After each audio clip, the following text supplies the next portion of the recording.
اور اس کے باوجود ہم جیتے ہیں. لیکن الیکشن کمیشن دیکھیں, اس نے سب سے بڑا ظلم کیا کہ اس نے ای وی ایم مشینز نہیں آنے دی. اگر ای وی ایم مشین ہوتا یہ کراچی کا الیکشن کے اندر مسئلے ہی نہ آتے. وہ اب گھسے ہوئے ہیں پولیس والے اندر اور وہ سٹیمپس لگا رہے ہیں. ای وی ایم مشین ہوتا تو آپ کر ہی نہیں سکتے دھاندلی. اور ہم کہتے رہے گورنمنٹ میں بیٹھے کہ ای وی ایم مشینز لے کے آؤ.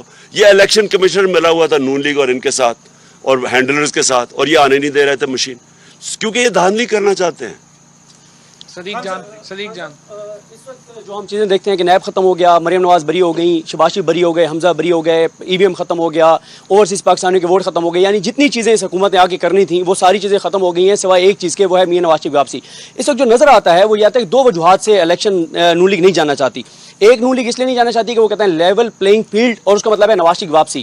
اس پہ آپ کیا کہتے ہیں؟ اور ساتھ ہی جو ایک یہ بہت خطرناک ایک تاثر بن گیا ہے کہ عمران خان کی کامیابی فوج کی بطور ادارہ شکست تصور ہوگی. تو اس تاثر کو آپ کیسے زائل کریں گے جس وجہ سے شاید ادارے بھی الیکشن کو ڈیلے کر رہے ہیں اور الیکشن کی طرف وہ نہیں جانا چاہتے؟ دیکھیں پہلے تو اب میں یہاں ذرا دو ذہن میں ہوں.